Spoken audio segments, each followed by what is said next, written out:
పెడదాం వాక్యం మీద. ఏ వాక్యం మీద? చదువుకున్న వాక్యం మీద. ఏ వాక్యం చదువుకున్నాం? వారు వధింపబడి ఉన్న గొర్రె పిల్ల యొక్క శక్తియు ఏమంటున్నారు? శక్తియు ఐశ్వర్యమును జ్ఞానమును బలమును ఘనతయు మహిమయు స్తోత్రమును పొందనరుడవని గొప్ప స్వరం చెప్పుచుండేది. దేవునికి స్తోత్రం. ఎవరు చెప్పుతున్నారు? ఇది ఎక్కడ చూస్తున్నటువంటి విధానము? ఈ యోహాను గారు ఏమి చూస్తున్నారు? ఎక్కడ చూస్తున్నారు? ఏమి చూస్తున్నారు? ఇది భూమి మీద జరిగిన సంఘటన కాదు. ఇది ఎక్కడ చూస్తున్న విషయం చెప్తున్నారు? పరలోకములో చూస్తున్నటువంటి విషయం. వారు అంటున్నాడంటే ఎవరో కొంతమందిని ఉద్దేశించి చెప్తున్నాడు కదండి.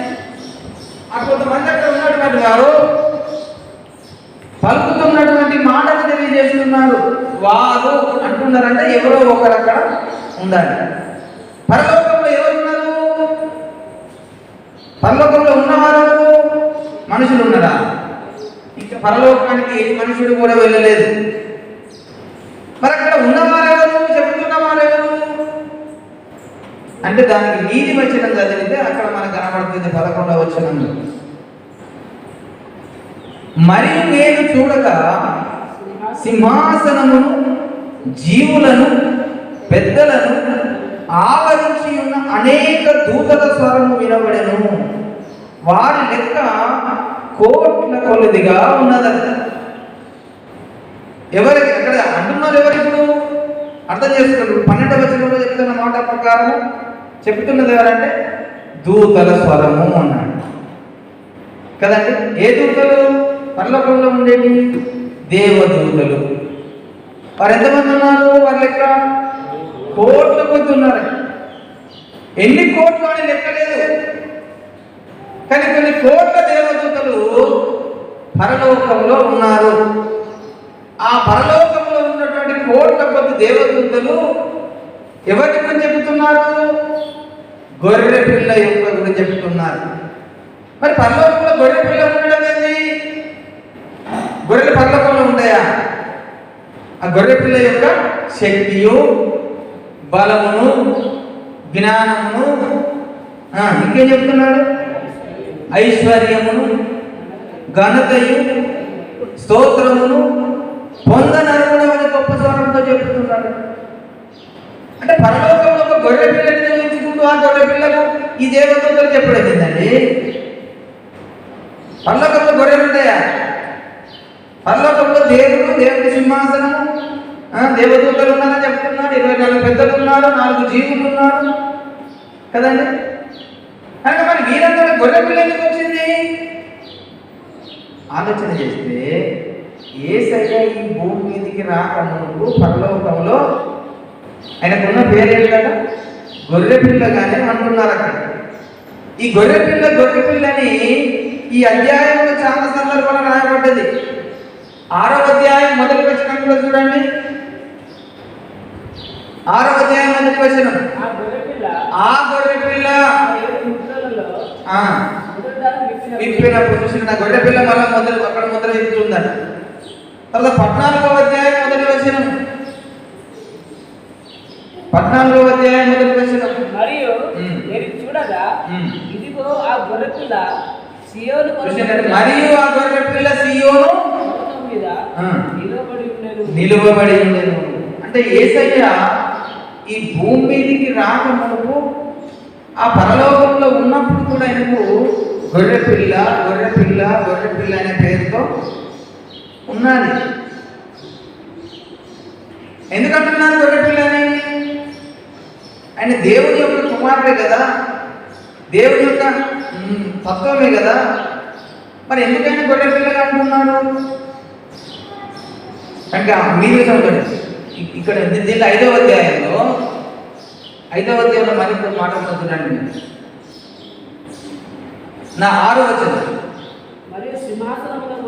మరియు సింహాసనమునకును 4 జీవులకును పెద్దలకును మధ్యను వధింపబడినట్లుండిన గొర్రె పిల్ల నిలిచేలుగా చూసి తిని ఆ గొర్రె పిల్లకు 7 కొమ్ములను 7 కన్నులు ఉండెను. చూసింది అంటే 7 కొమ్ములను 7 కన్నులు ఉన్నాయి. అంటే పరలోకంలో యేసయ్యని గొర్రె పిల్లతో పోల్చి చెబుతున్నాడు కదండి. దానికి 7 కొమ్ములు ఉన్నాయి అంటున్నాడు, 7 కన్నులు ఉన్నాయి అంటున్నాడు, 7 ఆత్మలు కలిగిన వాడు అంటున్నాడు. ఆ సింహాసనం మీద మధ్యలో ఉన్నదా అంటే పెద్దలకు దేవునికి మధ్యలో ఇప్పుడు ఇది సింహాసనం, ఇక్కడ వాళ్ళందరూ సింహాసనం వేసింది. ఈ మధ్యలో ఉన్నాడు గొర్రె పిల్ల పరలోకంలో. ఆ దానికి పెద్దలకు ఈ యొక్క దేవునికి మధ్యలో ఆయన నిలబడినాడు అక్కడ. అంటే ఆ విధంగా పరలోకంలో యేసయ్యకు గొర్రె పిల్లగానే ఉన్నారు. ఒక పేరు అక్కడ పెట్టబడ్డది ఆయన. కనుక గొర్రె పిల్ల అనగానే ఈ భూమి మీదకి వచ్చే మనం చూసుకునే గొర్రెలు కాదండి, భూమి మీద మనం చూసే గొర్రెలు కాదు. ఆయనకి ఎందుకు అక్కడ గొర్రె పిల్ల పేరు పెట్టబడ్డదంటే దాని సంగతి ముందు తర్వాత చెప్తాం. ఇప్పుడు పరలోకం అనేది ఒక లోకం ఉన్నది, దానికి కోట్ల కొద్ది దేవదూతలు అక్కడ సంభాషించుకుంటున్నారు, దేవుడిని శుద్ధించుకుంటున్నారు, దేవుడిని గణపరుచుకుంటున్నారు, ఆయన నిత్యం శుద్ధిస్తున్నారు, ఆరాధిస్తున్నారు, ఘనత మహిమ ప్రభావం అన్ని యుగయుగాలు చెందుతున్నారు. అది వరకు ఇంకా ఈ భూలోకమే లేదు, అది వరకు ఇంకా భూలోకమే లేదు. భూలోకము సృష్టించబడక మునిపే. ఇప్పుడు భూలోకం లేకపోతే మనం ఎక్కడ ఉన్నామండి? ఈ భూమి మీదకి వచ్చిన మనుషులు ఎక్కడున్నారు? భూలోకం లేకపోతే మనం ఎక్కడ ఉన్నామో మనకు ఉనికి తెలియదు. ఈ భూగ్రహమే లేకపోతే దేవదూతలు అంటూ కోట్ల కొద్ది పరలోకంలో ఉన్నప్పుడు, విశ్వంలో అనేక లోకాలు ప్రపంచాలు ఉన్నప్పుడు, వాటిలో నివసిస్తున్నటువంటి కోట్ల కొద్ది దేవదూతలు కేవలం వాళ్ళు సంచరిస్తున్నారు ప్రపంచాలు. కానీ ఇంకా భూలోకమే లేకపోతే మనం ఎక్కడ ఉన్నాము? మన అందరం ఎక్కడున్నాము? ఎక్కడున్నామండి మనం అందరము? మరి మనందరం లేమా? మనందరం ఉన్నాం, ఎక్కడున్నాము? ఈ భూమి లేనప్పుడు మనం ఎక్కడున్నాము? దేవుడిలోనే ఉన్నాం అందరము, యేసయ్యలోనే ఉన్నాం అందరము. ఇంకా బయటకు రాలేదు, యేసయ్య నుంచి బయటకు రాలేదు. యేసయ్య గర్భంలో ఉన్నాం అందరం, దేవుడి గర్భంలో ఉన్నాం. ఈ దేవుడు ఎప్పుడు బయటకు వచ్చాము అంటే అదొక మళ్ళా ఆశ్చర్యమైన సంఘటన కావాలి, భూగ్రహం తయారు కావాలి. ఎందుకంటే కనుకనే భూమి రవ్వంతయు లేనప్పుడు నేను ఆయన యొక్క ప్రధాన శిల్పినై ఉన్నానన్నాడు సామెతల గ్రంథం 8వ అధ్యాయంలో. చూడండి ఒకసారి, సామెతల గ్రంథం 8వ అధ్యాయంలో భూమి రవ్వంతయు లేనప్పుడు నేను ఆయన యొక్క ప్రధాన శిల్పినై అనుదినము నేను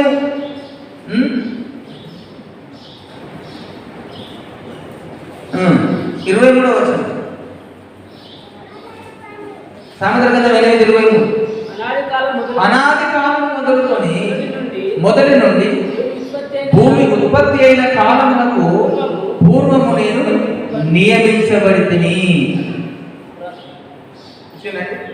అంటే భూమి లేదప్పుడు, కానీ ఈయన అన్నాడు అనాది కాలంలో నేనున్నాను అని చెప్పుకుంటూ ఇంకొక మాట చెప్తాడండి. 22వ వచనం, పూర్వకాలమందు అంటే కాలం ఉన్నది, ఆ పూర్వకాలమందు తన సృష్టి ఆరంభమున తన కార్యములలో ప్రథమమైన దానిగా యెహోవా నన్ను కలుగజేసింది. ఒక వ్యక్తి ఉనికిలోకి వచ్చాడు. కలుగజేయడం అంటే ఉనికిలోకి రావడం. ఇంతకుముందు లేకుండే ఒకరోజు ఈ ఉనికిలోకి వచ్చేసాడు, పుట్టుకొచ్చాడు కదండి. చిన్న ఉదాహరణ చెప్పుకున్నాం. ఒక తల్లి గర్భం ధరించక ముందు ఆ తల్లి మామూలుగా ఉంటుంది, కానీ గర్భం ధరించిన తర్వాత 9 నెలలు ఒక శిశువు గర్భంలో ఉంటుంది. అప్పుడు ఈ తల్లికి ఆ రూపం ఎట్లుంటుందో, ఆకారం ఎట్లుంటుందో ఏమీ కూడా తెలియదు. కానీ గర్భంలో నుంచి భూమి మీదకి వచ్చిన తర్వాత అప్పుడు నేను ఒక కుమారునికి జన్మనిచ్చాను, నేను ఒక కుమారుని కన్నాను. ఇన్ని సంవత్సరాలు లేకుండే ఇప్పుడు నా గర్భంలో ఉన్నాడు, నా గర్భంలో నుంచి భూమి మీదకి వచ్చాడు, ఇతడు నా కుమారునికి నేను జన్మనిచ్చానని సంతోషపడతాడు కదండి. అలాగనే దేవుడి సృష్టి ఆరంభంలో, దేవుడి సృష్టి కాలంలో ప్రథమమైన వ్యక్తిగా దేవుడు మొట్టమొదటిసారిగా తండ్రి అయిన దేవుడు కుమారుని కలుగజేసుకున్నాడట. దేవునికి స్తోత్రం కలిగి తన కుమారుని కలుగజేసుకున్నాడు. కనుకనే అతని పేరు ఏంటంటే ఆది సంభూతుడు పెట్టుకున్నాడు. యేసయ్యకు ఈ లోకానికి రాకముందు ఉన్న పేరు ఏంటిదంటే ఆది సంభూతుడు. ఆది సంభూతుడు అంటే మొదటిగా ఉనికిలోకి వచ్చిన వాడు. కనుక నేను ఆది నేనే అన్నాడు, అంతము నేనే అన్నాడు. మొదటి వాడను నేనే అన్నాడు, కడపటి వాడను నేనే అన్నాడు. కనుక యేసయ్యకు ఆది సంభూతుడు అన్నాడు. కనుక పరలోకంలో యేసయ్యకు ఆయన సృష్టి ప్రథమమైనదిగా కలుగజేసుకున్నాడు, సృష్టించుకున్నాడు. ఆది సంభూతుడు, ఆయన మొదటివాడు, కడపటివాడు. ఈ యొక్క సృష్టిని తండ్రి అయిన దేవుడు మొట్టమొదటిసారిగా విశ్వాన్ని సృష్టించేటప్పుడు యేసయ్యను సృష్టించుకున్నాడు. ఆయన గొర్రెపిల్ల అని కూడా పేరు పరలోకంలో. 1:5 నమ్మకమైన సాక్షి నమ్మకమైన సాక్షియు మృతులలో నుండి ఆది సంభూతుడుగా లేచిన వాడును భూపతులకు అధిపతి అయిన యేసుక్రీస్తు నుండి కృపా సమాధానములు మీకు కలుగును. ఆది సంభూతుడు అనే పేరు కూడా ఉంది యేసయ్య. అంటే ఆయనే మొదటి వాడు. ఇంకా ఆయన తర్వాత ఎవరు ఆయన సృష్టించబడ్డాడు, ఆయనే ఉన్నాడు మొట్టమొదటిసారిగా. ఈయన పరలోకంలో ఆయన మొదటి కలగజేయబడ్డాడు. తర్వాత కొన్ని కోట్ల కొద్ది దేవదూతలను సృష్టించుకున్నాడు. కొన్ని కోట్ల కొద్ది దేవదూతలను సృష్టించుకున్నాడు. చాలా కొన్ని కోట్ల దేవదూతలు ఆ పరలోకంలో దేవుని సముఖంలో దేవుడు సృష్టించుకుంటే ఆ దేవదూతల చేత దేవుడు నిత్యం సృష్టించబడుతూ ఉన్నాడు కదండి. అందుకనే కోట్ల కొద్ది దేవదూతలు పరిశుద్ధుడు పరిశుద్ధుడు పరిశుద్ధుడు అని మానక రాత్రి పవలు ఆయన్ని ఆరాధిస్తున్నాయి అన్నాడు, స్తుతిస్తున్నాయి అన్నాడు. కనుక పరలోకంలో అంత గొప్ప వైభవం జరుగుతుంది. ఆది సంభూతుడుగా ఉన్నాడు, మొదటివాడుగా ఉన్నాడు, కడపటివాడుగా ఉన్నాడు, 7 ఆత్మలు కలిగిన వాడు, 7 కన్నులు కలిగిన వాడు, 7 కొమ్ములు కలిగిన వాడు, వాక్యం అనే నామం కలిగిన వాడు, సత్యసాక్షి, నీతిమంతుడును అని మనం ఎన్నో చెప్పుకుంటూ వెళ్ళిపోతాం ఆయన గురించి. పరలోకంలో ఉన్నాం. ఈ అన్ని పేర్లకు వెళ్ళి దేవుని గొర్రెపిల్ల అనే పేరు కూడా ఒకటి ఆయనకు ఉన్నది పరలోకంలో. ఇవన్నీ పేర్లు ఉన్నాయి. వాక్యమైన ఆయనే, వాక్యమును నామం కలిగిన వాడు, నీతి న్యాయములు జరిగించేవాడు, మొదటివాడు, కడపటివాడు, ఆది అందు అల్ఫా ఓమేగా. ఈ అన్ని పేర్లు కూడా యేసయ్యకే ఉన్నాయి పరలోకంలో. వాటితో పాటు దేవుని గొర్రెపిల్ల అనే పేరు ఒకటి కూడా. దేవుని గొర్రెపిల్ల అనే పేరు ఎందుకు పెట్టాడు అని అంటే, ఆ గొర్రెపిల్ల ఒక కాలానికి ఒక పని చేయడానికి వస్తుంది కనుక ఆ పని జరిగించినప్పుడు ఈ గొర్రెపిల్ల అవసరమైంది కనుక ఆ గొర్రెపిల్లని అక్కడ పేరు పెట్టుకున్నాడు యేసయ్యకి. మరి ఒక పేరు గొర్రెపిల్ల, దేవుని గొర్రెపిల్ల అన్నాడు. దానికి ఏమున్నాయంటే 7 కన్నులు, 7 కొమ్ములు, 7 ఆత్మలు కలిగిన వాడు అని చక్కగా ఒక బాధ్యత కలిగిన వాడు ఉన్నాడు. ఇలాంటి గొర్రెపిల్ల ఆ పరలోకంలో ముందుకుంటూ పరలోక వైభవంలో ఎంతో సంతోషంతో ఆనందంతో పరలోకమంతా దేవుడి సింహాసనం ముందుకు వచ్చి దేవదూతలు వచ్చి ఆయన సృష్టించుకుంటూ గణపరుచుకుంటూ మాయపరుచుకుంటూ ఉంటే కొన్ని కోట్ల సంవత్సరాలు గడిచిపోతున్నాయి, యుగాలు గడిచిపోతున్నాయి. అందుకని ఆయన యుగ యుగములకు నీవే మా దేవుడు అన్నాడు. ఎన్ని యుగాలు వచ్చినా కానీ దేవుడు ఎవరాట? ఆయన 4వ అధ్యాయంలో చూడండి, ప్రకటన గ్రంథం 4వ అధ్యాయంలో 11వ వచనం. ఆ 24 పెద్దలు సింహాసనమందు ఆసీనుడై ఉండు వాని ఎదుట సాగిలపడి యుగ యుగములు జీవించుచున్న వానికి నమస్కారం చేయించు, ప్రభువా మా దేవా, నీవు సమస్తమును సృష్టించితివి, నీ చిత్తమును బట్టి అవి ఉండెను, దానిని బట్టి సృజించబడిన కనుక నీవే మహిమ ఘనత ప్రభావములు పొందనరుగుడు అని ఎలుగెత్తి చెప్తున్నారు. అంటే యుగ యుగంలో ఎవరు? దేవుడు ఆయనే దేవుడు, ఇంకొక దేవుడు లేడు. యుగ యుగంలో ఒకటే దేవుడు. అలాగే ఆ పరలోకంలో ఆ యుగ యుగాల నుండి ఆ యొక్క అనాది కాల సంకల్పంలో ఆ చరిత్ర జరుగుతుంది. కానీ ఇంకా భూమి మీద మానవ జాతి లేదు, భూమి సృష్టించబడింది, భూమి రవ్వంతా కూడా లేదు. అలా జరుగుతుంటే కనుక ఆ కోటానుకోట దేవదూతలన్నీ సృష్టించబడ్డాయి. ఆ దేవదూతల సృష్టిలో ఒక దేవదూత సాతాను కూడా సృష్టించబడ్డాడు. సాతానుడు కూడా సృజించబడ్డాడు. ఆ సాతానుడు అనేటువంటి వాడు ఒక కెరూబు, దేవుని చేత సృష్టించబడ్డ ఒక కెరూబే. అనే దేవుడు కాదు, కెరూబు. ఆ కెరూబు కూడా దేవదూతలతో కలిసి ఆ చక్కగా దేవతలందరూ కలిసి ఆరాధిస్తూ ఉంటే వాడు కూడా కొంతకాలం ఆరాధించాడు, దేవుణ్ణి ఆరాధించాడు, దేవుని గణపరిచాడు, దేవుని మహిమపరిచాడు, దేవునితోనే ఉన్నాడు, దేవుడు చెప్పిన పనులు చేస్తున్నాడు. వాడు నమ్మకమైన పండుగ ఉన్నాడు, దేవుని దగ్గర చాలా నమ్మకంగా ఉన్నాడు. ఎంత నమ్మకం అంటే దేవుని దగ్గర అంత నమ్మకంగా ఉన్నాడు. అతనికి కొన్ని బాధ్యతలు అప్పచెప్పాడు దేవుడు, కొన్ని బాధ్యతలు అప్పచెప్పాడు. ఒక పట్టణాన్ని అప్పచెప్పాడు. ఆ పట్టణంలో కాలుతున్న రాళ్ళ మధ్య నువ్వు సంచరించుచుంటివి అన్నాడు కదండి. హెజ్కేలు గ్రంథము 28:14 ఒక బాధ్యత అప్పచెప్పాడు. చూడండి దేవుడు హెజ్కేలు గ్రంథం 28:14 అభిషేకమునందిన కెరూబువై ఒక ఆశ్రమాన్ని ఉంటివి, అందుకే నేను నియమించితిని, ఆశ్రయముగా ఉంటివి, అందుకే నేను నిన్ను నియమించితిని అన్నాడు. అంటే దేవుడు సృష్టించింది తనకు ఒక ఆశ్రయంగా ఉంచుకోవడం కొరకు, తనకు సహాయం చేయడం కొరకు, తన శృతి అందరూ కూడా ఎన్ని కోటాను కోట్ల దేవదూతలు సృష్టించుకున్నారో వారందరూ దేవుడిని సృష్టించాలనే ఉద్దేశంతో సృష్టించి పెట్టాడు. వానికి అభిషేకం కూడా ఇచ్చుకున్నాడు, శక్తి పొందుకున్నాడు, బలం సంపాదించుకున్నాడు.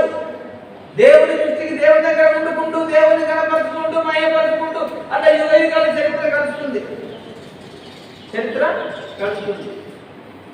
మనకు ఒక ఆశ్రయం కల్పించాడు. అయ్యా కుమారుడు ఇక్కడ ఉండు. దేవుడు ఎప్పుడైనా కానీ అందరినీ కుమారులుగానే అంటాడు తప్ప ఇంకా వేరే భావంతో చూడడు. దైవ కుమారులు అంటాడు. అందుకని దైవ కుమారులు, దేవుడి కుమారులు. దేవుడు అందరికీ తండ్రి కనుక ప్రతి ఒక్కరిని కుమారుని అనిపిస్తూ ఉండు, కుమారునిగా చెప్పుకుంటాడు అందరినీ. కనుక పరలోకంలో దైవ కుమారుడు, దేవుడి కుమారుడు, తన అందరికీ తండ్రి అందరిని సృష్టించాడు కనుక అతడు తండ్రి స్థానంలో ఉండి దేవుడు అందరిని కుమారుడు అంటున్నాడు. కుమార్తెలు అనేవారు పరలోకంలో లేరండి, గుర్తుంచుకోనండి. కుమార్తెలు అనేవారు పరలోకంలో లేరు. కేవలం దైవ కుమారుడు, దేవుడి కుమారులే ఉన్నారు పరలోకంలో. అర్థం. ఎందుకంటే పరలోకంలో ఈ స్త్రీ పురుషుల లెక్క వేరు వేరు అవయవాలు ఉన్నాయండి. అది భూగ్రహానికి సంబంధించింది. స్త్రీ పురుషుడని భేదం తప్ప పరలోకంలో స్త్రీ పురుషుడని భేదం లేకుండా అందరూ దేవుడి కుమారులే.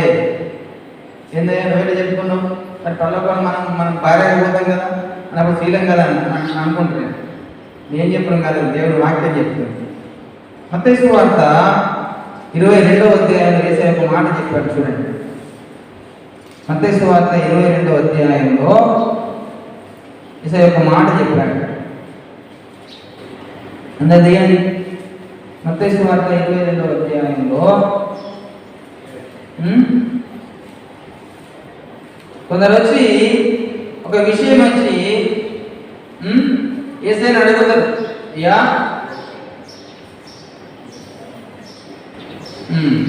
26వ వచనం నుంచి చదువుదామా, 29 చదువుదాం.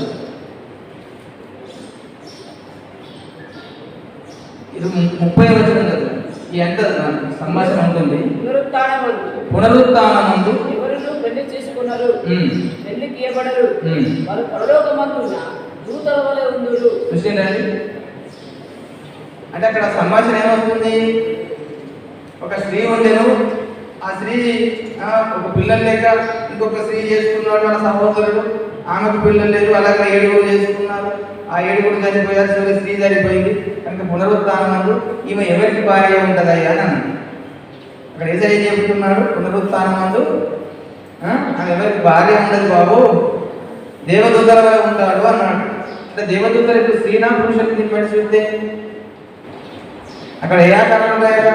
స్త్రీ పురుషు అనే ఆకారాలు లేకుండా దేవదూతల వలె ఉంటాడు. దేవతలు ఎలా ఉంటారు? వాళ్ళ స్త్రీ యొక్క ఆకారం ఉండదండి.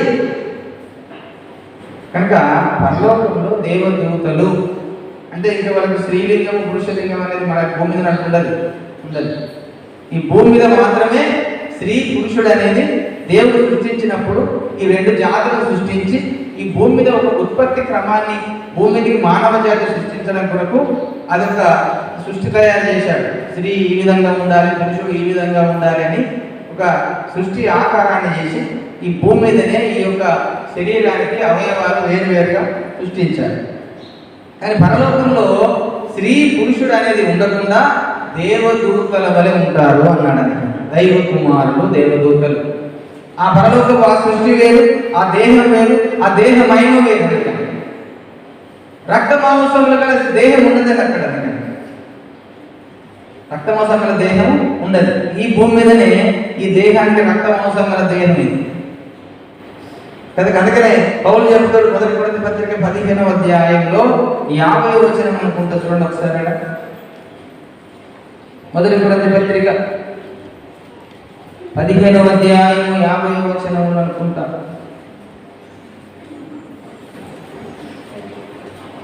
సహోదరులారా, నేను చెప్పినది ఏమనగా రక్త మాంసములు దేవుని రాజ్యంలో స్వతంత్రించుకొనలేరు అన్నాడు. అంతే. అంటే రక్తం మాంసం లేకుండా ఉండే ఒక దేహం ఉంటుంది మనకు. దేవదూతలకు అదే దేహం ఉంటుంది కనుక అలాంటి దేహం కలిగి మనము ఆ పరలోకంలో ఉంటాం, మహిమ గల దేహం అన్నాడు. కనుక దేవదూతలు అనే మనము ఆ పరలోకంలో ఉండి వారితో పాటు సాతాను కూడా ఒకడు ఉన్నాడు. వాడు కూడా దేవుడిని స్తుతిస్తూ ఆరాధించుకుంటూ గణపరుచుకుంటూ మహిమపరుచుకుంటూ కొన్ని యుగాలు గడిచిపోతున్నాయి. అది వరకు ఇంకా భూలోకమే తయారైంది. కానీ ఒక దినమున దేవుడు ఈ విశ్వంలో అన్నింటికంటే చాలా ప్రాముఖ్యమైనటువంటి గ్రహం ఏంటంటే ఈ భూగ్రహం. ఈ భూగ్రహాన్ని విశ్వానికి మధ్యలో సృష్టించాడు. విశ్వానికి మధ్యలో సృష్టించాడు.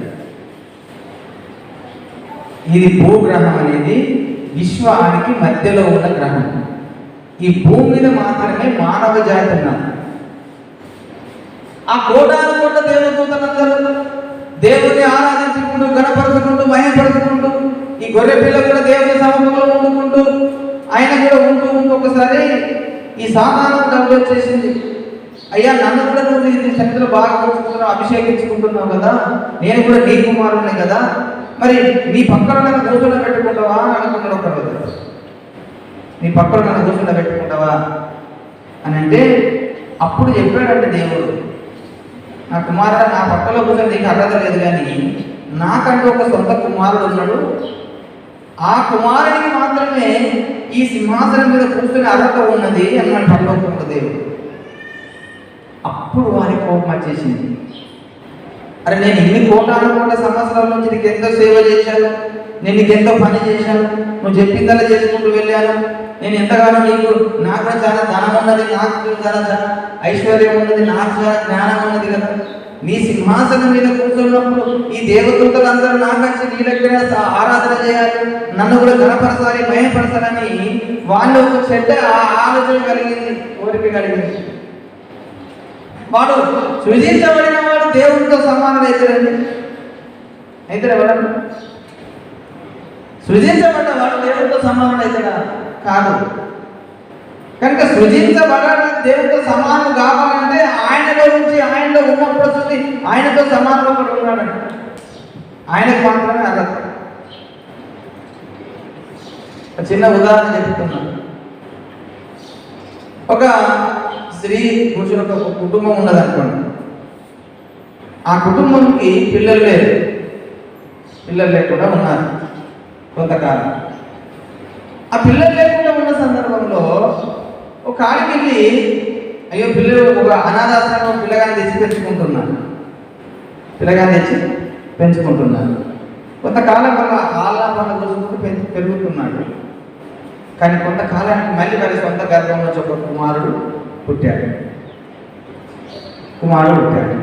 ఇప్పుడు మన కుమారుడు సొంత గర్భం పుట్టిన కుమారుడు అంటాడా, లేకుంటే పెంచుకున్న వారి కుమారుడు అంటారా?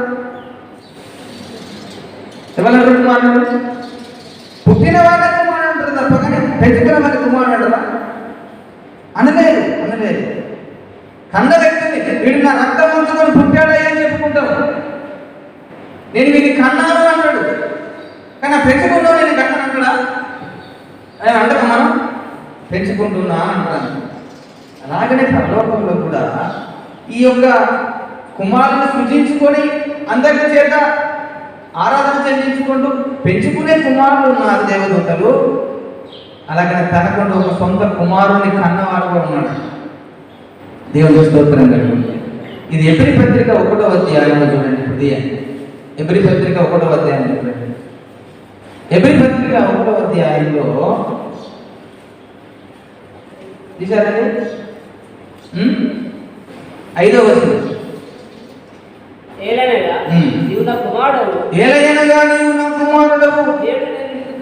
నేను నేడు నిన్ను కని ఉన్నాను నీవు ఇదియుగాక నేను ఆయనకు తండ్రినయ్యుండును అని ఆ దూతలలో ఎవరితోనైనా చెప్పినా ఎప్పుడైనా చెప్పినా అన్నాడు.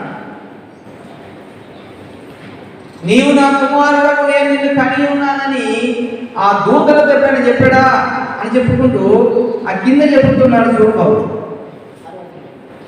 మరియు ఆయన భూలోకమునకు ఆది సంబుద్ధినిగా మరలా రప్పించినట్లు చూసిందంటే ఇక్కడ ఒక మాట ఆయన భూలోకమునకు ఆది సంబూతుని మరలా రప్పించినప్పుడు దేవుని దూతలందరూ నమస్కారం చేయవలని చెప్తున్నాడు. తన దూతలను వాయువులను గాను తన సేవకులను అగ్ని జ్వాలలుగానే చేసుకునేవాడు అని తన దూతలను గురించి చెప్తున్నాడు. కానీ తన కుమారుని గురించి అయితే దేవా నీ సింహాసనం నిరంతరం నిలుచున్నది, నీ రాజదండము న్యాయార్థమైనది. న్యాయార్థమైనది. దేవా నీ సింహాసనము నిరంతరము నిలుచున్నది, నీ రాజదండము న్యాయార్థమైనది. నీవు నీతిని ప్రేమించితివి, దుర్నీతిని ద్వేషించితివి. అందుచేత దేవుడు నీ తోటి వారి కంటే నేను హెచ్చించినట్లుగా ఆనంద తైలముతో అభిషేకించెను. మరియు ప్రభువా నీవు ఆది అందు భూమికి పునాది వేసితివి, ఆకాశములు కూడా నీ చేతి పనులే, అవి నశించును గాని నీవు నిలిచియుందువు. అవన్నీ వస్త్రం వలె పాతకుందును, ఉత్తరీయుల వల్ల వాటిని ముడిచివేతువు. అవి వస్త్రం వలె మార్చబడును గాని నీవు ఏకరీతిగా ఉన్నావు, నీ సంవత్సరములు తరగవని చెప్పుచున్నాడు. అయితే నేను నీ శత్రువులను నీ పాదముల కింద పాదపీఠముగా చేయి వరకు నా కుడి పార్శ్వమున కూర్చుండును అని దూతలలో ఎవరి గురించి అయినను ఎప్పుడైనా చెప్పినా. చూసిందండి, ఏ దూతలతో చెప్పలేదు, ఏ దూతలారా నా కుడి పార్శ్వమున కూర్చుండు అని. అంటే అంత అర్హత దూతలకు లేవండి పరలోకం. ఆ సింహాసనమైన కుడిపార్శ్వమున కూర్చుండే ఒక ధన్యత ఎవరికి ఉంటుందంటే తన సొంత కనిన కుమారునికి మాత్రమే ఉంటుంది. కనుక సాధారణ ఒక దినం నా తండ్రిని అడుగుతా, అయ్యా నేను ఈ సింహాసనం మీద కూర్చోవాలంటే నీవు కాదు కుమారుడు కూర్చుండేది, నా కుమారుడు ఉన్నాడు, నేను సృజించిన కుమారుడు ఉన్నాడు, అతడు మాత్రమే కూర్చుంటాడు నా పక్కలో అని అన్నప్పుడు వానికి కోపం రేగింది దేవుడి మీద, వానికి రోషం వచ్చింది పరలోకంలో. నేను ఇంతకాలం నుండి సేవ చేసిన, నేను ఇంతకాలం నుండి సమూహంలో ఉన్నా, నువ్వు చెప్పిందల్లా నీ పని చేసిన, కానీ నీవు నా పక్కన కూర్చోడానికి వీలేదంటావా నన్ను? అయితే నీ కుమారుడు ఎట్లా కూర్చుంటాడో నేను చూస్తాను. నీ కుమారుడికి రాజ్యం కలుగ చేస్తావు కదా, ఆ రాజ్యం కలగకుండా చేస్తా అని వారి మనసులో ఒక ద్వేషం పెరిగింది, ఒక దుర్నీతి పెరిగింది, ఒక చెడ్డ నీతి పెరిగింది, ఒక కోపం పెరిగింది, ఒక అక్రమము అక్రోధన పెరిగింది దేవుని మీద. అంతవరకు దేవుణ్ణి ఆరాధించుకుంటూ, గణపరుచుకుంటూ, మయమపరుచుకుంటూ, సుఖించుకుంటూ పరలోకంలో ఎంతో ఆనందంగా ఉన్నటువంటి ఈ యొక్క సాధారణులు ఆ ఒక్క మాటను పట్టుకొని దేవునికి విరోధంగా తయారయ్యాడు. ఆడ తయారైపోతున్నాడా? ఆ దూతల దగ్గరికి పోతున్నాడు, ఈ దూతల దగ్గరికి పోతున్నాడు. అయ్యా మీరు అందరూ చూశారు కదా నన్ను, నేను ఎంత చక్కగా ఉన్నాను దేవుని దగ్గర, ఎంత నమ్మకమైన పండు లెక్క ఉన్నాను, నేను ఎంత చక్కగా ఉన్నాను, నాకు అన్యాయం చేసేది దేవుడు, నాకు ఆ సింహాసనాన్ని ఇయ్యనని చెప్తలేడు లోపల. చెప్పుకోండి, నాకు నిజమేనయ్యా నీకు అన్యాయం జరిగింది అని అందరూ కూడా అతను సపోర్ట్ చేశాడు, చాలా మంది సపోర్ట్ చేశాడు. నీకు అన్యాయం జరిగింది, దేవుడికి అన్యాయం చేశాడు అని అందరూ సపోర్ట్ చేస్తుంటే దేవుడు చూస్తున్నాడు. వీడి గుంపు ఎంత తయారైందో అని చూసుకుంటూ మౌనంగా ఉన్నాడు. కొన్ని యుగాలు గడిచిపోతున్నాయి. ఇంకేం చేస్తున్నాడు వాడు? రాత్రి భావాలు మన సహోదరుల మీద నేరము మోపుతున్నాడట. ఆ వచనం చదవండి, ప్రకటన గ్రంథము 12వ అధ్యాయం 9వ వచనము. సర్వలోకమును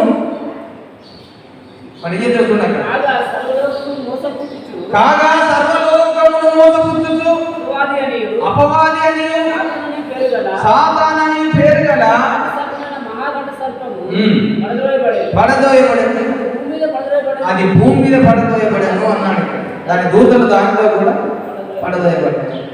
చూశారండి, రాత్రి బాబు ఎవరి నేరం మోపుతున్నాడా? పరలోకంలో ఉన్నటువంటి దూతల మీద నేరం మోపుతున్నాడు. పరలోకంలో దూతల్ని పాపంలో పడేయడానికి నేరం మోపుతున్నాడట. కనుక దేవదూతల్ని కూడా వాడు పాపంలో పడేశాడట. కనుక వారిని దేవుడు కూడా పాతాళంలో పంపించాడు. ఒక కాలంలో, ఒక యుగంలో దేవదూతలు కూడా విడిచిపెట్టకుండా దేవదూతలు పాపం చేసినప్పుడు వారిని కూడా పాతాళంలో పంపించాడట. చూడండి, 2వ పేతురు పత్రిక 2వ అధ్యాయంలో చెప్తున్న మాటలు. 2వ పేతురు పత్రిక 2వ అధ్యాయంలో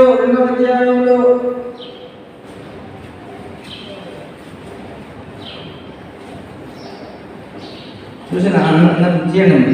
2వ పేతురు పత్రిక 2వ అధ్యాయం 4వ వచనంలో దేవదూతలు పాపం చేసినప్పుడు దేవుడు వారిని విడిచిపెట్టగా పాతాళలోక మందలి కటిక చీకటి గల బిలంలోనికి త్రోసి తీర్పు కావలిలో ఉంచబడు వరకు వారిని అప్పగించాడు.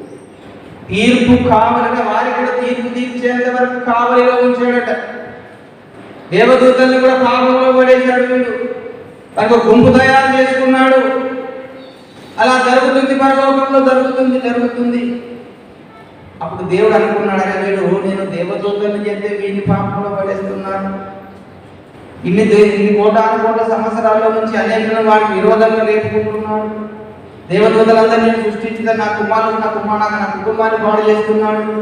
వీడు నా కుటుంబంలో ఉండకుండా నేను వీడిని త్రోసివేస్తానని అప్పుడేం చేశాడు? దేవుడు అనంత జ్ఞాని, దేవుడు మహాజ్ఞాని కనుక వాడిని ఎట్లా పతనం చేయాలి అనుకున్నాడు. దేవుడు సాతానుని ఎట్లా పతనం చేయాలి అనుకున్నాడు. వాడిని పతనం చేయాలంటే వాళ్ళ తప్పు దొరకాలి. దేవుడు ఎప్పుడు కానీ అన్యాయం చేయలేడు. ఒక తప్పు లేకుండా శిక్షిస్తే అది అన్యాయం అయిపోతుంది. కనుక ఆ పరలోకంలో ఉన్న పెద్దలు కానీ జీవులు కానీ రేపు దేవుడి మీద నింద మోపే పరిస్థితి ఎదురవుతుంది. కనుక ఒక తప్పు లేకుండా దేవుడు ఎవరిని కూడా ఎప్పుడు కూడా శిక్షించడు. ఆయన తీర్పులు సత్యములు న్యాయమా. దేవుడు అన్యాయం చేయక అసంభవము అన్నాడు కదండి. యోబు గ్రంథంలోకి రండి. యోబు గ్రంథము 34వ అధ్యాయంలో యోబు గ్రంథము 34వ అధ్యాయంలో 12వ వచనం. దేవుడు ఏమాత్రము దుష్కార్యం చేయడు, సర్వశక్తుడు న్యాయము తప్పడు అన్నాడు. దేవుడు న్యాయం తప్పడు, దుష్కార్యం చేయడు అని చెప్పి ఇప్పుడు 11 నరుల క్రియలకు తగినట్లుగా ఫలము ఆయన వారికి ఇచ్చును, అందరికీ వారి వారి మార్గములను బట్టి వారికి ఫలమిచ్చును. క్రియలను బట్టి ప్రతిఫలం ఇస్తాడు, తీర్పు తీరుస్తాడు. ఆయన దుష్కార్యం చేయడు, అన్యాయం చేయడు. ఆయన దుష్కార్యం చేసినా అన్యాయం చేసినా ఆయన దేవుడి స్థానంలో ఉండడు. కనుక దేవుడు ఎవరినైనా కానీ ఎక్కువగా అన్యాయం చేయకుండా శిక్షించడు. కనుక దేవుడి పిల్లలారా, ఇదంతా మీకు చెప్పుకుంటూ పోతే చాలా సమయం పడుతుంది. షార్ట్గా చెప్పుకుంటూ వస్తాయి.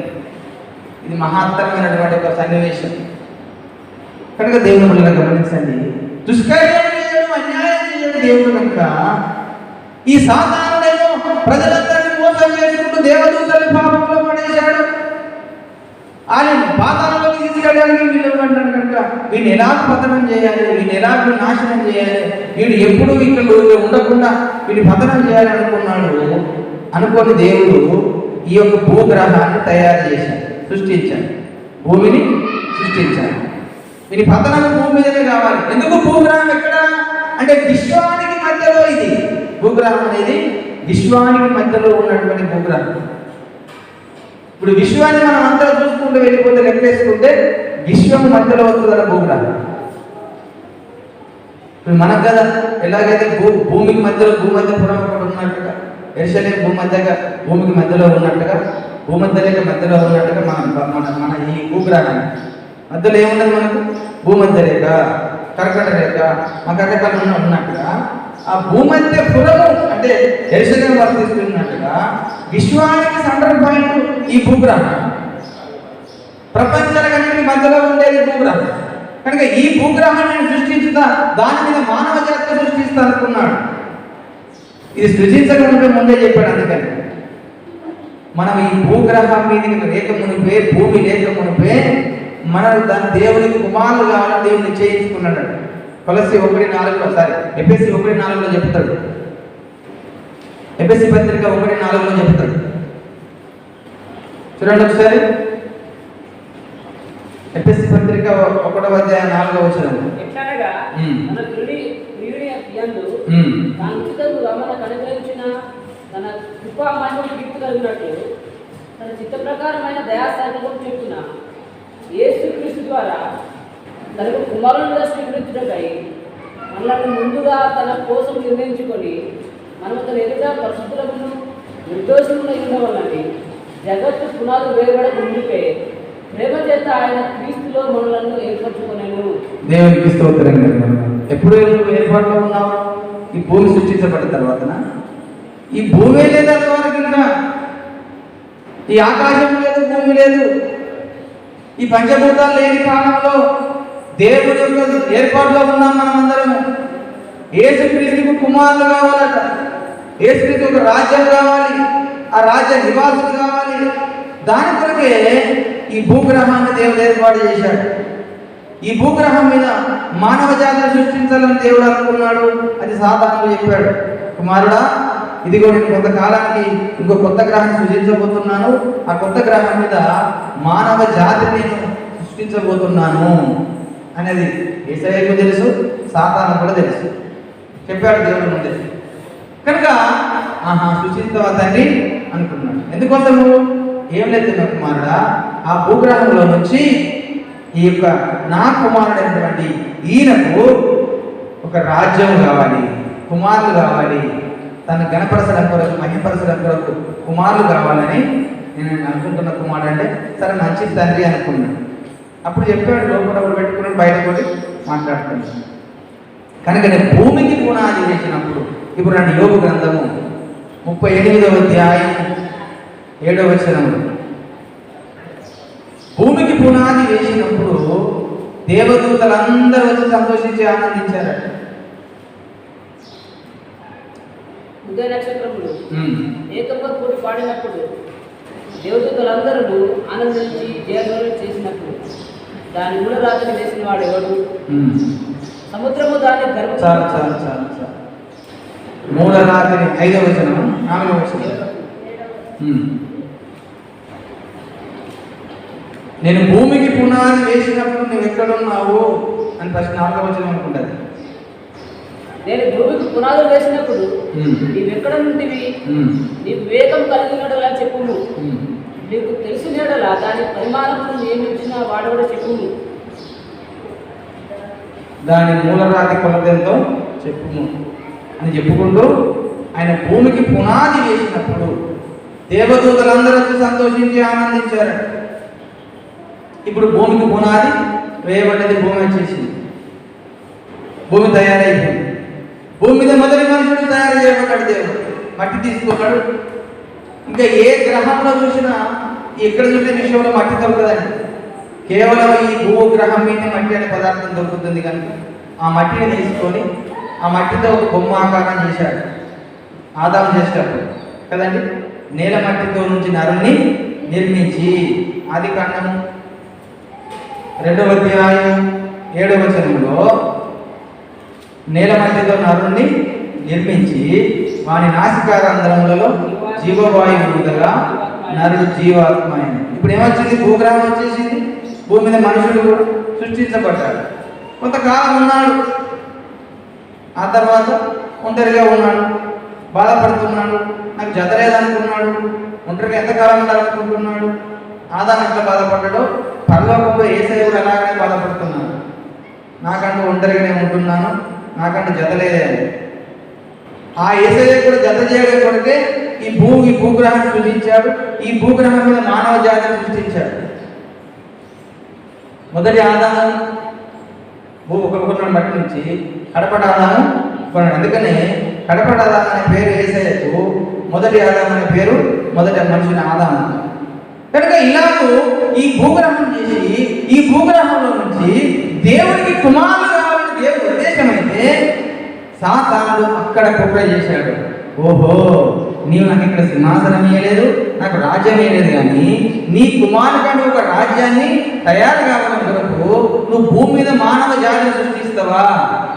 వాళ్ళు ఎట్ట నీ కుమారుడికి రాజ్యం ఎదురు నేను చూస్తా అనుకున్నాడు. వాడు అనుకొని ఆ పరలోకం నుంచి వాడు తోసివేయబడ్డాడు కదా, వాడిని మన దూత తోసివేయబడ్డాడు కదా. ఇప్పుడు భూమి మీదకి వచ్చేసిండు. భూమి మీద మొదటి మనుషుల్ని పాపంలో పడేస్తే ఇంక అయిపోతుంది, పుట్టే వారందరూ కూడా పాపంలోనే పుడతారు అనుకున్నాడు. అర్థమైందా మన ఉద్దేశం? అర్థమైంది. భూమి మీద మొదటి మనుషుల్ని పాపంలో పడేస్తే వారికి పుట్టే సంతానం అంతా పాపలే పుడతారు కనుక ఇంకెవరు పరిస్థితులుగా ఉండరు కనుక ఆ కుమారునికి రాజకుమారునికి ఎవరి మనుషులు కూడా వెళ్ళదు. ఎందుకంటే పాపం చేసిన వాడు పరలోకానికి వెళ్ళడానికి వీళ్ళే, దేవరాజ్యం ఉండడానికి వీరులే. సాధారణంగా కుయికిగా చేసిన ప్లాన్ ఇది కనుక మొదటి మనుషులే పాపంలో పడేశాడు. పండు తినబెట్టాడు. దేవుడు ఏం చెప్పాడు? అయ్యా పండు తింటే చచ్చిపోతావని. అక్కడ మరొక పాయింట్ గమనించాలండి. ఆదికాండంలో అది ఎంత మర్మమైన మాట అంటే, ఆ సాతానుడు అలా పండు తినడానికి ప్రేరేపిస్తాడని దేవుడికి ముందు తెలిసే దేవుడు చెప్పాడు, అయ్యా నువ్వు ఈ తోటలో ఉన్న సమస్త ఫలవృక్షములు తిను, కానీ ఆ ఒక్క పండు తింటే మాత్రం చచ్చిపోతావని ఒక హెచ్చరిక చేశాడు. ఇంకా ఏ పని అది చెప్పలేదు, కానీ ఆ ఒక్కటి చచ్చిపోతామని చెప్తే ఓహో ఇక ఆదాముని చంపేస్తా, ఈ భూగ్రహమే నాకు అధికారం దొరుకుతుంది అనుకున్నాడు వాడి మనసు. కానీ నేను దీనిని పరిపాలించుకుంటాను, అక్కడ పరిపాలన దొరకలేదు కదా, అక్కడ సింహాసనం వేయలేదు కదా, నేను కూడా ఇక్కడ ఉండి ఇంకా వీళ్ళు చచ్చిపోతే ఇంకా జనరేషన్ నేను ఇక్కడ రాజుగా ఉంటా, ఒక అధికారిగా ఉంటా, దీన్ని పరిపాలించుకుంటా అనే ఉద్దేశంతో అయ్యా చిరకాయ ఆ సాధారణలో కూడా సాధారణుడు ఆదాములో కూడా దూరి అవ్వంలో కూడా దూరి వీని పాపంలో పడేశాడు. కనుక సాతాన దగ్గరికి అవ్వం వచ్చింది. అమ్మ మీరు తోట పండు తింటారు చెప్పాడు, మీరు తినవద్దని చెప్పిన దేవుడు అన్నాడు. అంటే దేవుడు చెప్పిండు తినవద్దని చెప్పిండు, కానీ అవ్వం చెప్పిండా ఆదాము చెప్పిండా? ఆదాము చెప్పిండు, అవ్వము చెప్పలేదు. ఆదాము దగ్గరికి వచ్చి ఆ 2:15 చెప్తాడు. ఆదికాండం 2:15 చెప్తాడు.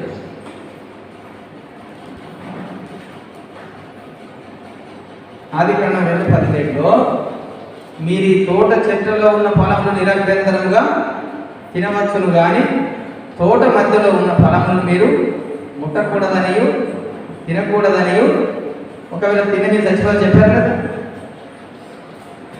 కదండి. ఆ మాట చెప్పినప్పుడు సాతాను అక్కడ వింటున్నాడు. ఓహో, ఆదాము యొక్క మరణము ఈ పండులో ఉన్నదా, ఈయన ఎడి చేసి ఈ పండు తినబెట్టి చంపేయాలి, ఈ పండు తింటే కదా నీకు ఆదాము చచ్చిపోతాడు, ఈ అధికారం అంతా నాకు వచ్చేస్తుంది అని అనుకుంటారు కదండి. ఇప్పుడు ఒక ముఖ్యమంత్రి ఉన్నప్పుడు వెన్నుపోటు కొడుతారు, ఆ పదవి తీసేయడానికి. ఒక తర్వాత వెన్నుపోటు కూడా చేస్తారు, వాళ్ళు పదవి కాంక్ష ఉన్నోళ్ళు. ఇప్పుడు ఎంతమంది చూస్తున్నాము, ఒకప్పుడు మన ఇండియాలో ముఖ్యమంత్రి ఉన్నప్పుడు మన వీళ్ళు ఉన్నారు కదా కొంతమంది వెన్నుపోటు కొడుతున్నారు. అలాగూ ఈ సాతాను కూడా ఆదామును చంపేస్తే ఇంకా నాకు ఈ అధికారం వచ్చేస్తుంది అనుకున్నాడు. కానీ దేవుడు చాలా జ్ఞానవంతుడు అండి. ఒక అన్యాయం లేకుండా తప్పు లేకుండా శిక్షించాలనే ఉద్దేశానికి ఆ పండు గురించి రహస్యం చెబుతూ వీడు తింటే నేను చంపేస్తే సాతాను చచ్చిపోతాడనే ఉద్దేశం వాడు మర్చిపోతాడు. వాడు ఇది తింటే నేను చచ్చిపోతాడన్న ఉద్దేశాన్ని మర్చిపోతాడు. వాడు ఆయనకి ముందు చూపే ఉన్నది, అంతేగాని భవిష్యత్తు తెలియదు కదా. ఈ ఆదాము పంట తినేటి చంపేయాలని అనుకుంటాడు, కానీ ఈ పండుగకి నేను తినబెడితే నేను చచ్చిపోతానని నేను అనుకోలేదు పాపం. అట్లా అనుకుంటే ఏదైనా చోట్ల పండు తినబెట్టాడు కాదు. కానీ బాబా రాష్ట్రం తెలియకపోతే ఆడ పండు చక్కగా తినబెట్టాడు. ఇద్దరు పండు తిన్నప్పుడు దేవుడు వచ్చాడు, అడిగాడు పండు తినడానికి ఉడిపోయి దాక్కున్నారు, ముందుకు రాలేదు. అప్పుడు మళ్ళీ అవ్వమ్మ ఏం చేసావు? అయ్యా నేనేం చేయలేదు అన్నమాట, అవ్వమ్మ చేసింది. అవ్వమ్మ దగ్గర అవ్వమ్మ ఏం చేసావు? నన్ను సర్పం చేసింది అని ఒకరి మీద నెట్టేసుకొని అక్కడ సర్పముతో శిక్షించడం మొదలు పెట్టాడు. గుర్తుంచుకోలేదు, సర్పమును కూడా శిక్ష ఆరంభం చేశాడు. నేను తల మీద కొడతాను చెప్పాడు, నీకు నువ్వు స్త్రీకి నీ సంతానమునకు ఆమె సంతానమునకు వైరము కలుగజేస్తా, అది నీ తల మీద కొడుతు నువ్వు మడ మీద కొడుతు అని చెప్పి అక్కడ ఒక శిక్ష ఖరారు చేశాడు. అక్కడ మాట్లాడేది స్త్రీ సంతానం అనే వ్యక్తి ఒక వ్యక్తి వస్తాడు, ఆ వ్యక్తి నేను తల మీద కొడతాడు, నీవు మడ మీద కొడతావు అని చెప్పి అక్కడ చెప్పాడు. దీనికోసము ఈ తల మీద కొట్టడం కొరకు, మానవ జాతిని రక్షించడం కొరకు ఈ స్టోరీ ఇలా జరుగుతుంటే పరలోకంలో దేవుడు అంటున్నాడు, అయ్యా నా కుమారులారా, నా దేవదూతలారా, నా పిల్లలారా, ఇదిగో మీరు భూమికి ఎవరినో ఒకరు వెళ్ళాలి. మానవ జాతి అంతా నశించిపోయింది, మానవ జాతి అంతా పాపంలో పడిపోయింది కనుక మీరు వెళ్ళి ఇలా శిలువ మీద మరణించాలని శిలువ దృశ్యం చూపించాడు. అందరు భయపడ్డారు. కనుక నేను చూసినప్పుడే యేసయ్య దర్శనం చూసి రాస్తున్న మాట, ఇలా నల్లగొట్టబడతారు, ఇలా పొడవ పడతారు, ఇలా గుద్దుతారు, ఇలా అని కూడా ఆ యేసయ్య దర్శనం చూసి రాసినప్పుడే పరలోకంలో జరుగుతున్న విషయం చూపించాడు. గొర్రె పిల్లగా వెళ్ళాలి, ఒక మానవుడుగా వెళ్ళాలి అన్నాడు. అందుకని ఈ భూమికి రావాలంటే మానవుడుగానే రావాలి, ఇంకా వేరే ఏం రావడం వీల్లేదు కదండి. అది వాక్యం చూడండి, వాక్యం చూడండి. మొదటి ఫిలిప్పీ పత్రిక 2వ అధ్యాయం 6వ వచనం. ఫిలిప్పీ పత్రిక 2వ అధ్యాయం 6వ వచనంలో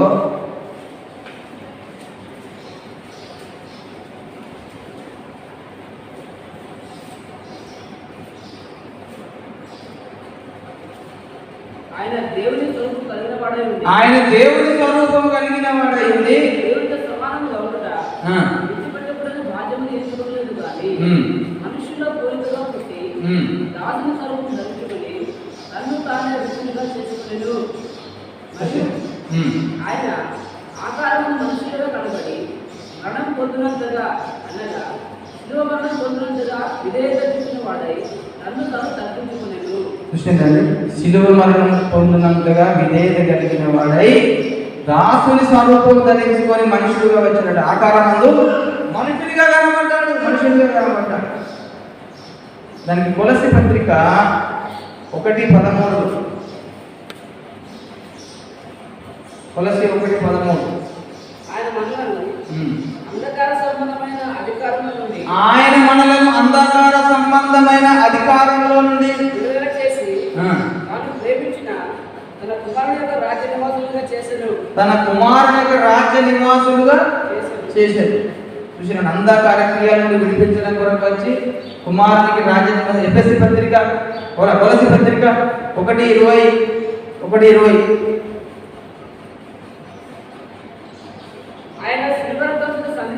ఆయన శిలువ రక్తము చేత సంధి చేసి ఆయన ద్వారా సమస్తమును